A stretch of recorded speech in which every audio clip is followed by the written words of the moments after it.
Here we are at a home out in the country. Stopped to use the toilet. But you'll see, even out here in the sticks, they have a satellite dish. And they can watch CSI, and Cops.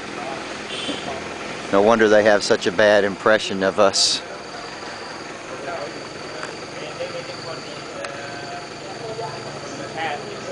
And Baywatch.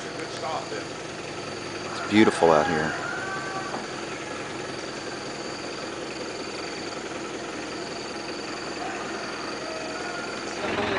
We are getting into some really remote area here today.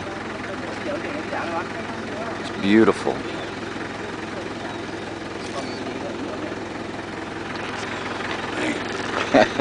We are way out here.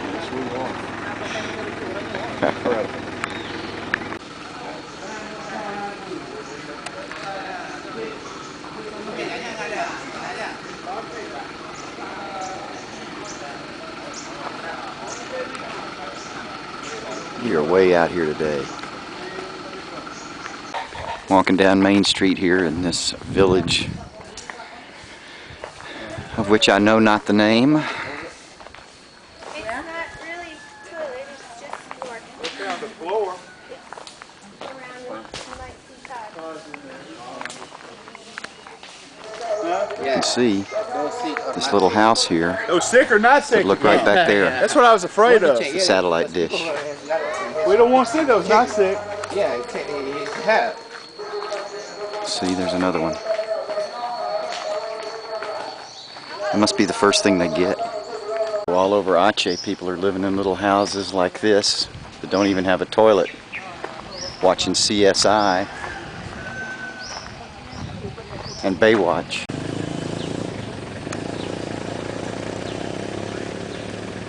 We were as far back in the mountains as there are towns. That was the last town. At the end of the road. There's my room. Here's our little abode here.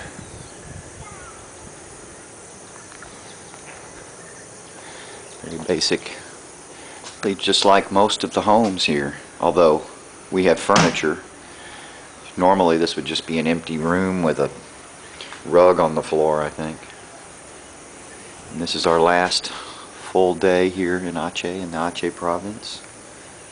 We'll be off to Medan first thing in the morning. We're going to serve our home village today, a clinic here in our home village, which I won't mention the name for security reasons. There it is.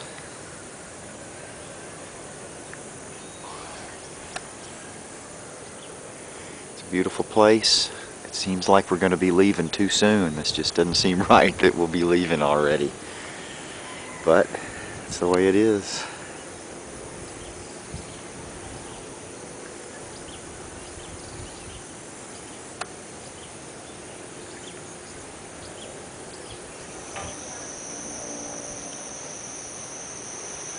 Here's where the water buffalo was rustling around in the other night. This is our little outhouse shower combination. We actually have Western toilets here, which is nice because the Indonesian toilets are just down on the floor and you're supposed to squat over them.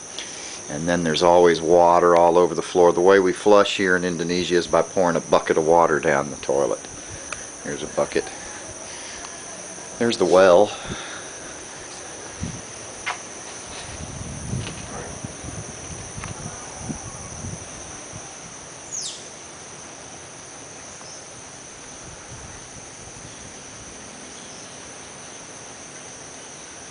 Here's our now fully functional coffee roaster.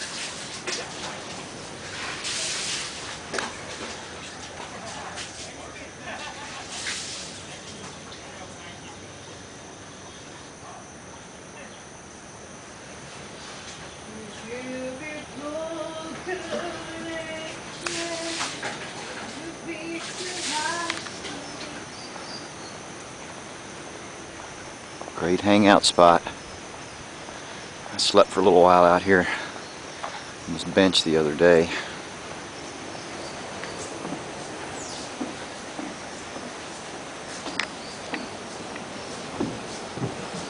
Just a short time, maybe half an hour in the noonday sun, and you know, I'm sunburned, and it's a different kind of, it's a deep sunburn that's not peeling or anything, and that is very rare for me. You know, I have that Cuban blood, so this is, don't need to get out in the midday sun here. I don't think even the locals do that.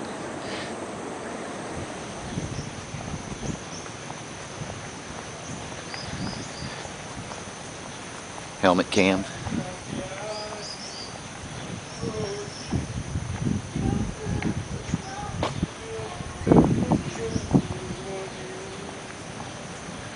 Here's the thatched roof, lunchroom.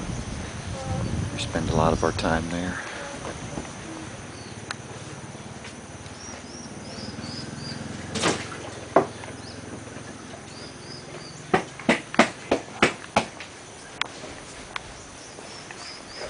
Alright, here's the clinic here in the local town, and this clinic is actually a clinic, and so it's this town is really one of the model towns for the other villages, and this so this is a much nicer setup than we've seen elsewhere. There's the doctor.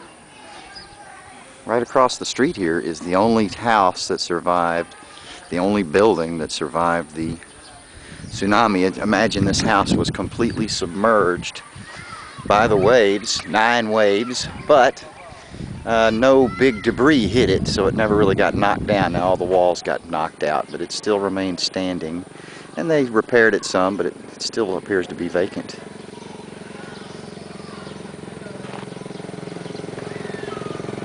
They don't need our services here like they do in those remote villages.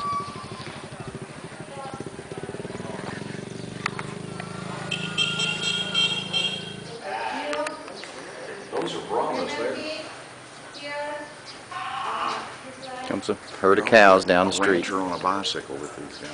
Usually. Oh, and there goes a herd of water buffalo. Yeah.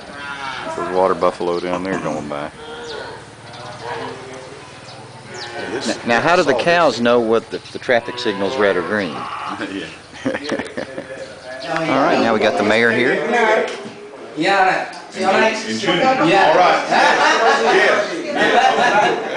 really likes the IFS. That's coming to help. You can hear the call to prayer in the background. We got a fisherman here fishing this little ditch.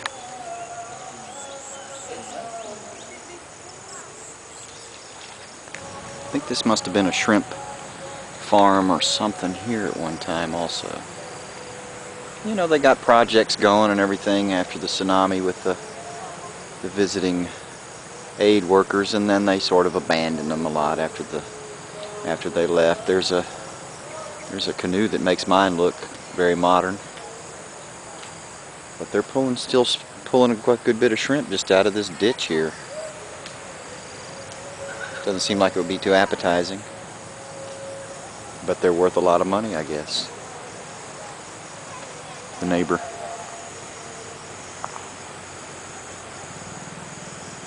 Leaving early in the morning, back to the city.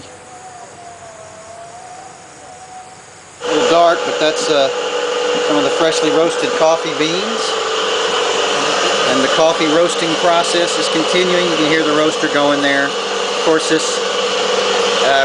kind of hurriedly getting it roasted so we can bring it home on the plane tomorrow. And, of course, the sales of this coffee will go to benefit IFS, International Friendship Summit.